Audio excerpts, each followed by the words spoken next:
You're listening to the weekly Parsha Podcast with Ari Goldwag, recorded with Hashem's never-ending assistance in Ramat Beit Shemesh, Israel 5783, 2022. This week's Parsha is Parsha's Lecha, and our Parsha is chock full of interesting concepts, ideas, stories about Avraham Avinu, Abraham, the beginning, the patriarch of the Jewish people, and his wife Sarah Imenu, who together would have a child named Yitzchak. Next week's Parsha would be also patriarch of the Jewish people, the beginning of the Jewish people. So this is, in a certain way, the essence, right? Whenever we have the beginning of something, we always have its essence, its root. And from the essence of the idea, we can understand all of the many offshoots of the concept. And when we look at Avraham Avinu and we look at Sarah, so we see a team. I think of many different teams in Torah writings. We have teams of Geula, Moshe Rabbeinu, Aaron, Miriam. We have other teams of Geula, Mordechai and Esther, and on through history. So here we have Avraham and Sarah, and as the Torah tells us, as Rashi tells us, as the Medrash tells us, Avram was Megayer, the men. He would teach the men about God, and Sarah would teach the women about God. So they were an incredible team, and they came together to the land of Israel at the behest of God. And they came here to inspire people to believe in one God. Now, in our parsha, so the Torah tells us that, very interestingly, we need to understand the concept of this, that Avraham Avinu started off with the name Avram, and his name was changed to Avraham. Sarah was originally named Sarai, and her name was changed to Sarah. What is the concept of the name change? And it's also very interesting because it's clearly related and connected to them being able to have children together. Pasuk says like this. Pasuk, it's in Perek Yud Zayin, Pasuk Tezvav, chapter 17, verse 15. Vayomer Elokim el Avraham. God said to Abraham, Sarai ishtacha lo tikra es shema Sarai, ki Sarah shema. Sarai, your wife, her name will no longer be Sarai, it will be changed to Sarah. Instead of the Yud at the end of her name, it will be replaced with a Hey. Uveirachti Yisrael, says the next verse, I shall bless her, v'gam nasati mimena lecha bein. I will bless her, I will give her from you a child, a son. Uveirachtiha v'haisel legoyim, malchei am mimena yiyu. I will bless her, and there will be nations that will come from her. V'yipol Avram al panav v'yitzchak. Abraham falls on his face and he laughs. V'yemer b'libay halaven mea shana yivalid v'im Sarah havas tishim shana teiled. So he says, could it be he can't believe it? He can't believe it. Of course, he does believe it, right? He doesn't. He rejoiced, as the uncle says, v'chadi. He rejoices, and he says in his heart, "Wow, it's unbelievable. 100-year-old man is going to give birth. A 90-year-old woman is going to give birth." And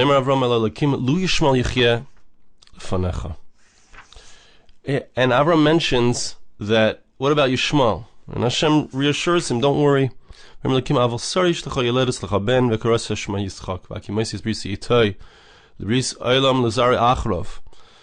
says, don't worry. You're going to have a child who will be named Yitzchak, which means laughter, interestingly. He will be the one who will continue the covenant between myself and you, says Hashem to Avraham. So Yishmael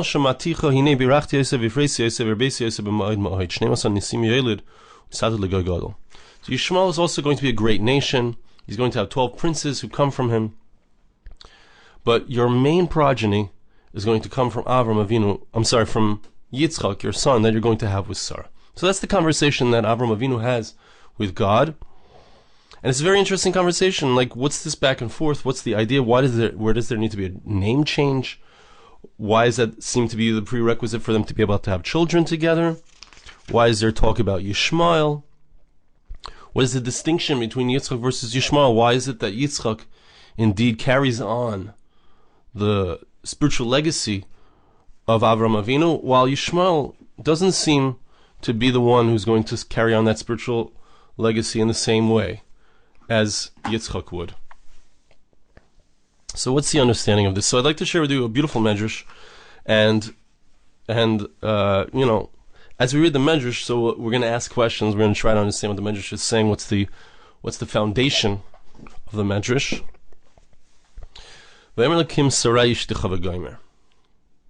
So God said to Avraham Avinu that your wife Sarai, her name will be changed and will no longer be Sarai, it will be Sarah. We're taking out the yud, we're putting in a hey. So now the medrash says something which is at first a little bit hard to understand. Pasuk says in Mishlei, chapter 12, verse 4, a woman of valor is the crown of her husband. What is the idea that a wife is the crown of her husband? So this is not true of all wives, say the Meforshim, right? This is a unique praise of the tzadekes, of the righteous wife, of the one who is on a very high level, someone who's an outstanding wife. For example, Sarah Imenu. Says Rabbi Acha something which is hard to understand, a little bit opaque, the statement, but he says that the husband is crowned by the wife, and the wife is not crowned by the husband. Right? The verse says that she is the crown of her husband. So she, if we can imagine a crown, let's think of a crown. You put the crown on the head, right? So she is the crown on the head of her husband, but he is not her crown. What does this mean? It's hard to understand, but it seems that the hemshech, the continuation, which is another statement of the sages, Rabbanan Amri, Martula Baila. She is the one in charge of her husband. Okay, so this is very challenging, we could say, right? Because it makes it sound like there's a great maila, a great advantage, where the wife is the one in charge.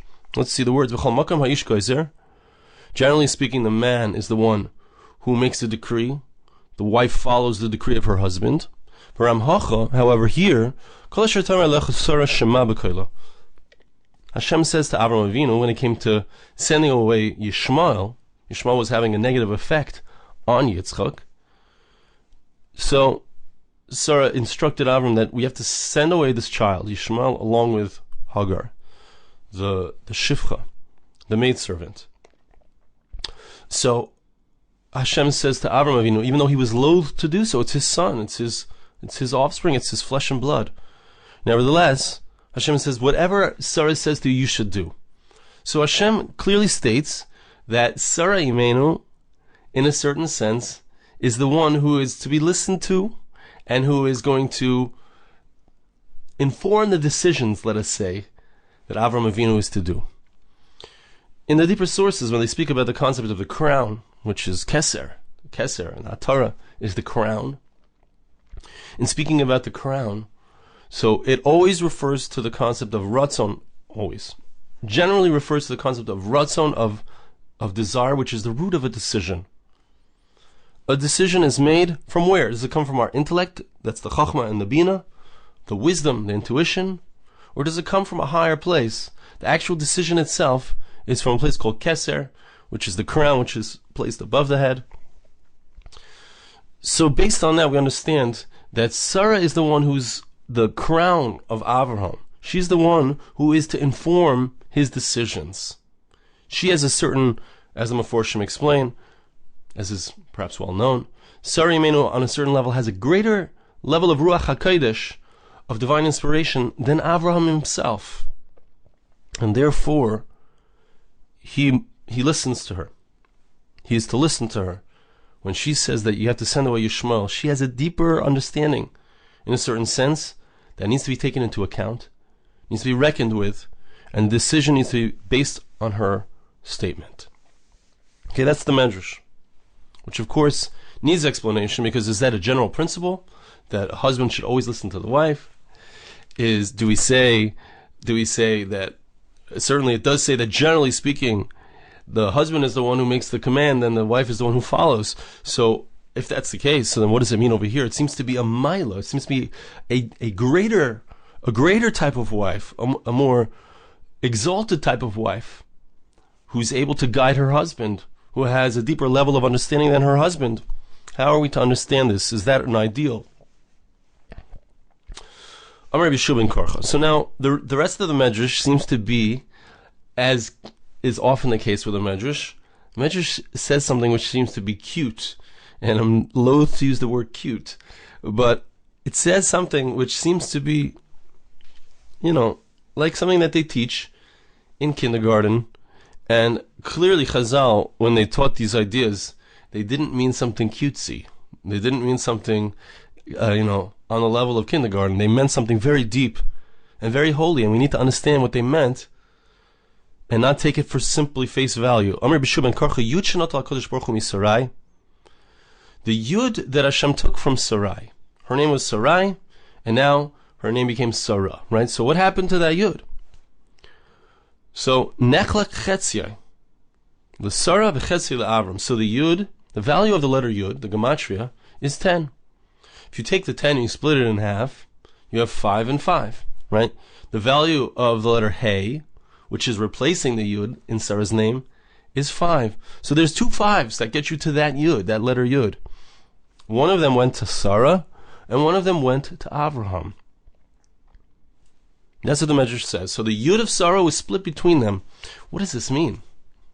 It's very cute. Yud is 10, divided by 2, 5, 2 5s. One goes to Sarah, one goes to Avraham. What is the Medrash teaching us? What is the message of the Medrash? Rabbi Shimon ben Yochai. So Rabbi Shimon ben Yochai says another idea with this. Yud shenot l'Kodesh Baruch Hu miSarai.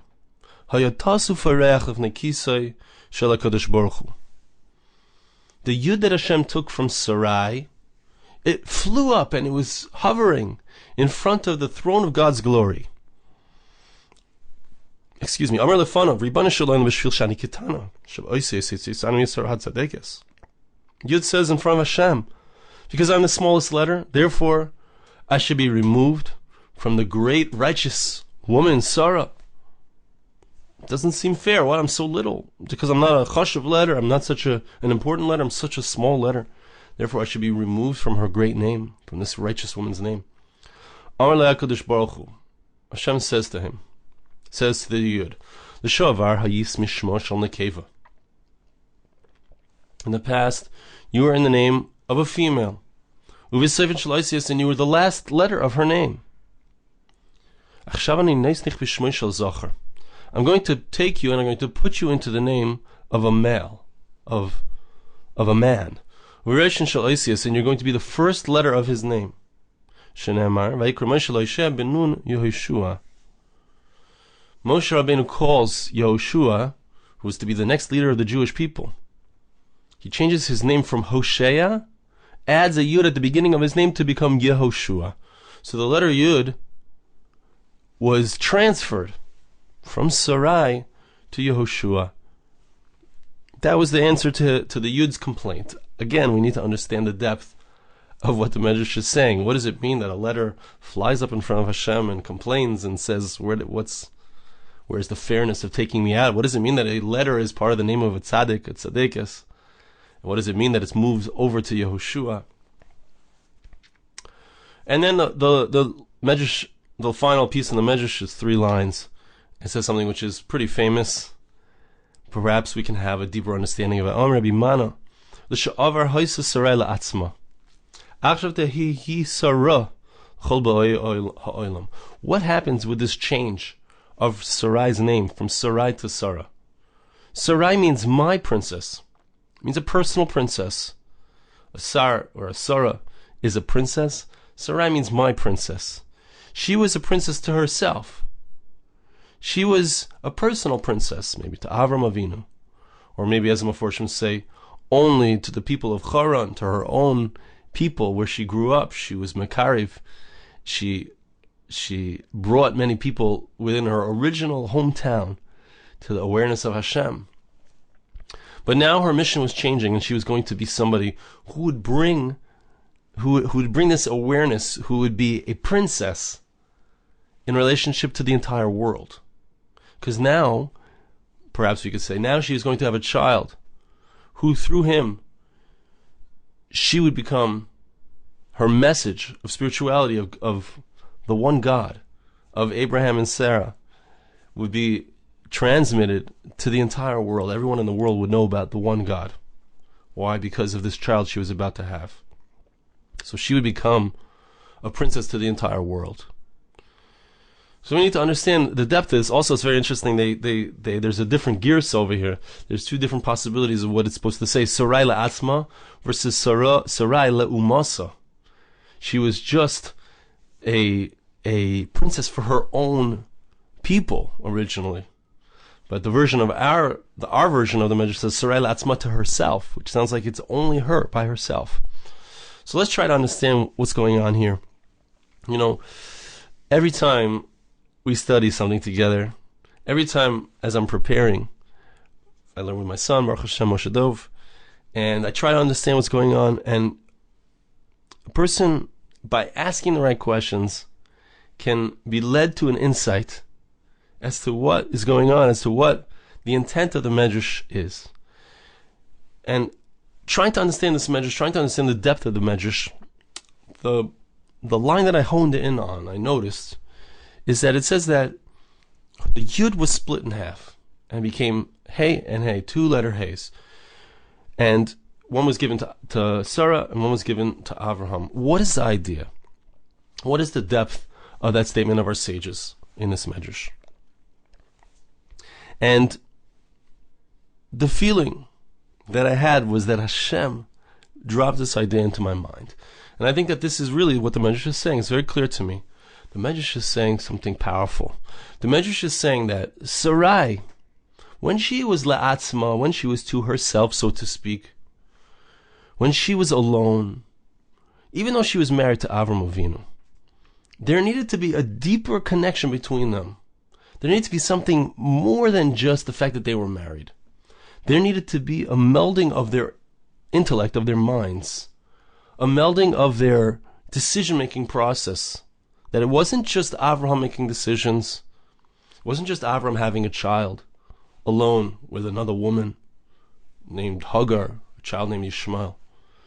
HaKadosh Baruch Hu wanted specifically that these two people, Avraham and Sarah, their powerful union, their powerful spiritual union, intellectual union, emotional union, would create a child named Yitzchak. They were a certain... each of them had a certain power, spiritual power. Hagar, she came to learn from Sarah. She came to be part of the family of these incredible spiritual giants. But she was not on the level of who Sarah was. She was a princess. She was someone who could lead others. She was someone who could bring people to the truth. And so HaKadosh Baruch Hu wanted that Avraham and Sarah, as a team, should be able to bring a human being into the world named Yitzchak, who would indeed be the forefather of the entire Jewish nation, who would bring the message of God to the entire world. But it needed to come through the two of them together. And interestingly, and I don't know if I have a full clear explanation of it, but it needed to be a combination of their kochos, of Avraham and Sarah. They needed to come together. The Yud of Sarah was specifically split into two, and each half was given, one to Sarah and one to Avram, because each of them separately could not create the nation that was the people of Israel, could not create this incredible, powerful nation by themselves. Sarai couldn't do it by herself, and Avraham couldn't do it by himself. They had to do it by coming together. They had to create this nation through the combination of their minds. Right? Avraham, listen to Sarah. Avraham, don't do your own thing. You guys need to work together in order to bring about this nation. If Sarah says that this child, Yishmael, is not the one who's going to be your spiritual heir, as Hashem tells him right now in this parsha, Sarah says, send him away, because he's having a negative effect on my son, on Yitzchak. Avraham has to acknowledge that and recognize that his spiritual power alone, which is represented by Yishmael only has the spiritual power from his father, not from his mother. It's stated explicitly by Marsha in Sanhedrin on Daf Yud Beis. Check it out. Yud Beis Amud Aleph, page 12a. He only has the spiritual power from his father. But Yitzchak is to have the spiritual power from his father and his mother. And it's from them coming together, which is represented by the hey and the hey. Sarai loses out, right? She loses her yud, right? The letter yud is saying, I've lost. I've been removed. I've been removed from the story. And the yud always represents the spiritual. Right? That's the spiritual power. The hey represents the physical realm. But the incredible thing is that as Avraham and Sarah come together, spiritually, physically, and intellectually, right? She becomes the one who directs his decisions. But that really means he's recognizing her importance in his decision-making process. So they become one. They draw their ratzon together. They become one. She becomes the ateres vayil. She becomes the crown. She's not separate. She is his crown. She's the one who directs and guides him. But they're coming together. The hey plus the hey is still yud. Right? As long as Avraham and Sarah are together, you still have the yud. You still have the full 10. Because 5 plus 5 is 10. As long as they're together, so that yud is still there. The yud is still there. It's not lost. And that, I believe, is expressed in the fact that the yud complains and says, hey, where did I go? And Hashem says, don't worry, there's going to be later on a great-great-grandson. His name is going to be Yehoshua, who's going to be a product of this union. Just as Yitzchak is a product of this union. Interestingly, Yitzchak also starts with a yud. But Yehoshua, who is going to be the leader of the Jewish people, who's going to bring the Jewish people into the land of Israel, who's going to lead them in vanquishing the nations there who serve idolatry.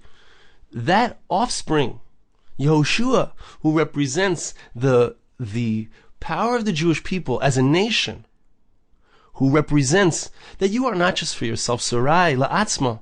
Well, as long as the yud was just by Sarah was the one who had the yud, had the spiritual connection.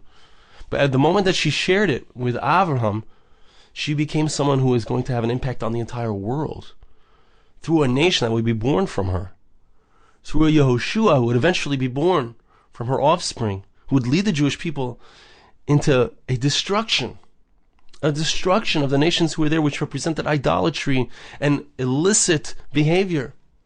That was her spiritual legacy, which she offered by losing the yud, by giving up, or sharing, I would say, her spiritual power with her husband Avraham.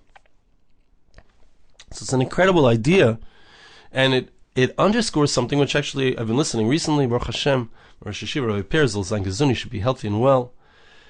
He's giving a Musar Vad, and he's explaining, based on the altar of Navardik, the importance of a chabura, the importance of having others to share ideas of spirituality with, to encourage each other, to be able to have a spiritual outlook on life, to be able to be mechazik ourselves, to strengthen ourselves with our spiritual outlook.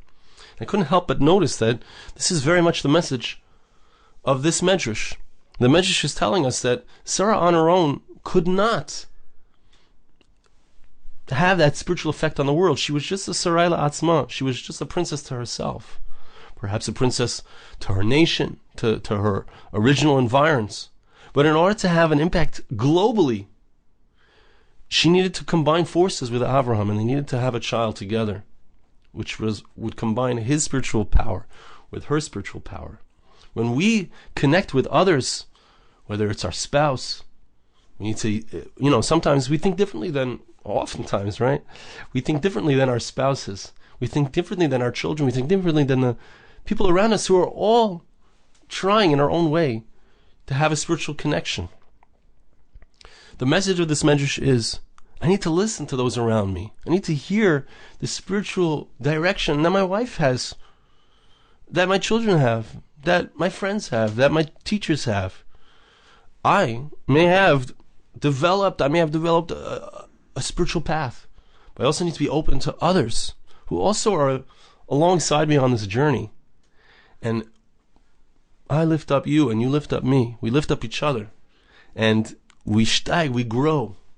And we become much more effective when we're able to include others in our decision-making process. And I believe that's the teaching of this medrash. Eshes chayil ateres baila.